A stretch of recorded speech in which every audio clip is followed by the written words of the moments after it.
Today, I'm going to show you what it's like to drive a 2012 Boss 302 Laguna Seca. As you can see right here, the key I'm holding is the red key. That is the track key. A few things on the exterior. Has the front splitter. It's got two front brake cooling ducts. The Laguna Seca red wheels with the red side stripe package. The red wheels look pretty cool, but they are impossible to keep clean. You can see there's a lot of brake dust on them.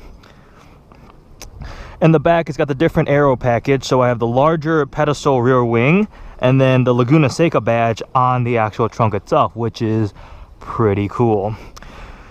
All the Boss 302s also have a quad exhaust system. There are two pipes that exit out the back like a normal Mustang GT. Those are primarily responsible for the exhaust gases. There are two side pipes that exit right in front of the rear wheels. Those are there to enhance sound, and it gives the 302 a sound characteristic entirely different from any other Mustang on the road. As you open up, you can see got the Recaro racing seats. Those are standard on all the Laguna Secas along with the Torsen diff. Those are options on the normal Boss 302. So the interior of the Boss 302 was pretty much similar to normal Mustang GTs of this generation. Something special you'll notice is there are no rear seats. That is deleted in the Laguna Seca package. And also there is a cross brace for extra stiffness for the chassis. Red Boss 302 embroidery on the seats. Red key. Let's fire her up. So the same 5-liter V8 Coyote engine is in this car, but it's been revised extensively. Different intake manifold, a lot of different things. It's actually got forged internals. Pretty much they made it a higher revving engine. Raised the RPM red line to 7,500 RPM, and horsepower is higher. 444 horsepower. Torque is slightly down to 380 pound-feet of torque, but it likes to rev. 6-speed manual transmission was the only option. It is a Getrag MT82 unit found in all the Mustang GTs of this generation. It's one of the weaknesses of this car. It's quite bad. Mine had problems. I don't like it at all, really, in stock form. I actually lost a 5th gear synchro in this car.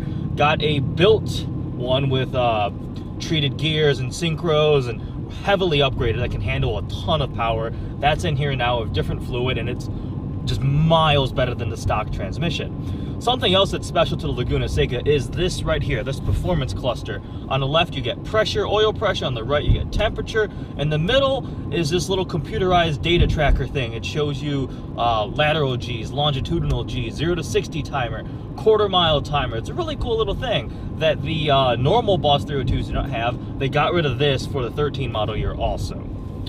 On the inside, it's very basic, very Spartan. I have air conditioning, I have a radio, and that is pretty much it.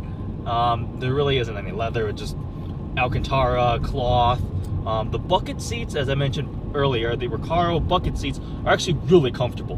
They hold you in your seat really well, but are also not way too hard, so on long road trips it's actually not horrible.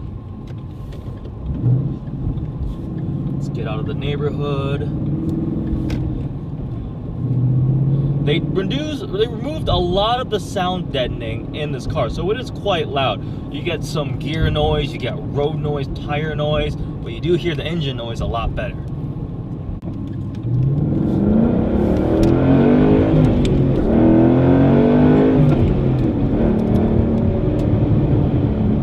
So this car was designed to beat the E92 M3 around Laguna Seca, a task that they accomplished. Normal Mustang GTs don't handle insanely well. The solid rear axle coupled with their pretty heavy and a relatively soft suspension means that there's a fair amount of body roll. It's kind of nose heavy. The Boss 302 feels like an entirely different vehicle. Before I purchased this car, I went and drove a normal Boss 302, and both myself and Parker were just completely blown away by how well it handled, how well it sounded for a stock car. We were amazed at what Ford had done to completely transform the normal Mustang GT. It has completely different suspension, actually adjustable shocks, which are really cool. There are two strut towers. in the front and then 2 in the rear beneath the trunk lining, where you just rotate a small screw and it allows you to completely change the stiffness. 1 through 5 are the settings. 1 is the softest, comes from the factory at 2, and 5 is the hardest, which most people only reserve for when they're on the track, which is what I'm actually running right now. It makes the ride quite harsh, but best handling mode. So like I was saying, this car handles turns quite well.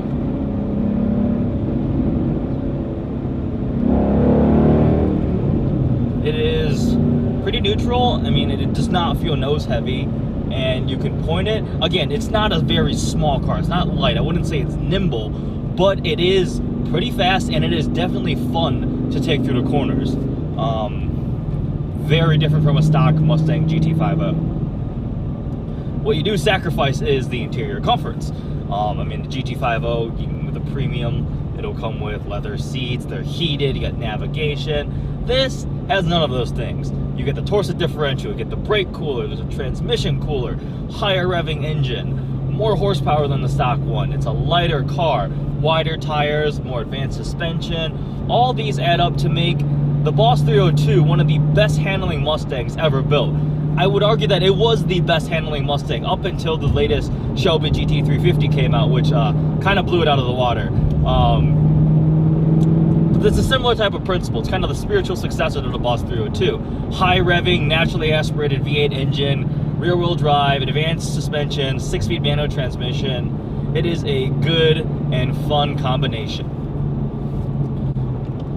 Something you can really tell where Ford works the magic is with the normal Mustangs, if you try to exit a corner and put the power down, if there's any road imperfection, you're gonna get axle hop. It's not gonna want to grip. With this car, it does much better. It's still got a solid rear axle, but it will grip and go. There's a reason why it's so fast around the track. I mean, the E92 M3 is no slouch. That is a pretty serious performance vehicle, and this thing will keep up or beat it around the track for about half the price. When brand new, a Boss 302 stickered for about $40,000. The Laguna Seca package was, I think, around $7 grand. So this thing, I think, had a MSRP of $47,000, whereas an M3 is gonna brand new sticker for about 70 something. Now these cars have depreciated down. They're not, obviously not as cheap as normal Mustangs, but they are down to a relatively affordable for a sub $40,000 car. I personally think the 302 is one of the coolest. You gonna go? Yep, now you can go. It's one of the coolest cars, performance cars, because the rareness, the uniqueness. It's a pretty dang good performance car too. For Laguna Secas, they were limited to 750 vehicles. Total production ended up being around 767 because of some of the cars like mine. Mine is actually an MP level. Serial number is MP19. It's not part of the normal production run of cars, but normal Boss 302s, I believe, had 2,500 cars built for a total of about 3,200 something. That's for the 2012 model year and then the 2013 model year. Not very common.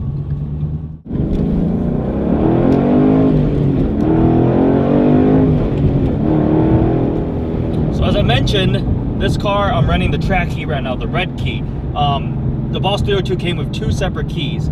A red one that was programmed by the dealer as a track key. Ford claims they changed 300 something different engine parameters, throttle response. There's many things that they supposedly changed. The 2 really cool things is there is a track key idle that is enabled that gives you a much more lopey cam sound.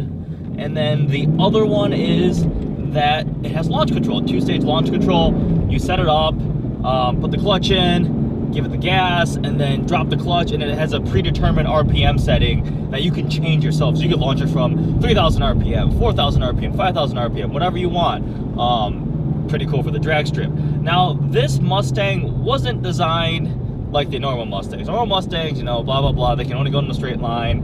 You try to take a corner, you're not gonna make it, you're gonna crash. And that's true.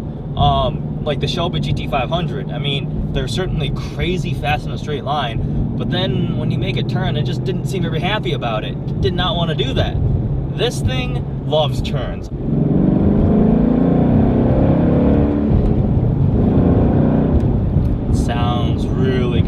love the way it sounds. There are a lot of aftermarket exhaust setups you can do on these cars. Some people get rid of the side exhaust. I personally don't like that. I think it's a big part of the character of the car, the side pipes. But I mean, you go through a tunnel, you go through anywhere like a wall on the freeway, the center divider, roll the window down, give it some gas, and then just hear it reverberate off the side.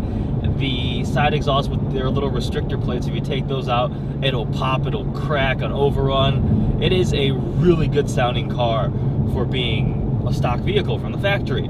I mean, it's not the loudest. There are louder cars out there, but the quality of sound is, I think, is really good. If you're looking for a sports car between $30,000 to about $45,000, some of the best options you have out there are the E92 M3, which is a car I seriously considered buying. There are some Corvette Z06s, the C6 Z06 that have dropped down there. E46 M3s, really clean ones. Really clean ones. Never mind about that one. And then the Boss 302. It deserves your consideration, especially if you like American muscle cars. It is kind of the king of Mustangs of this generation. This and the Shelby GT500, and these are more rare than the Shelby GT500s. They handle great. They are limited production runs, so they're desirable. They sound great. They look really unique. And they have depreciated down to a point where it's pretty affordable. There are a lot of these cars have been purchased by retired guys or whatever. They retired and wanted they wanted a Mustang, so they bought a Boss 302, and they have sat in a garage. They have like 3,000 miles on them. So there are some cars like that, but then there are ones like mine. I bought mine to drive, to have fun with it. So I mean, I've already put about 3,000 miles on it in the first month of owning it. So I'm definitely driving this car a lot. It is fun. People will compliment you on the car. Little kids in the neighborhood will point, because it's clearly not a normal Mustang. Mine being black and red with the red roof and the bright red wheels, the red mirrors, does stand out. But I like it. I mean, it is a very unique car. The front splitter makes it look like a pure race car, which is a big part of what sold me on the appearance of the car. Could not decide between the 2012 and 2013, and I decided the 12s looked more aggressive. A few more things. This thing has adjustable steering. You go in here and change the settings. You go between comfort, normal, and sport. Sport makes it a bit heavier. That's what I usually drive it in. Also, the track key, pretty much use that 100% of the time, because why not? Well, I hope you guys enjoyed this video, kind of a little glimpse into what it's like to own and drive a Boss 302.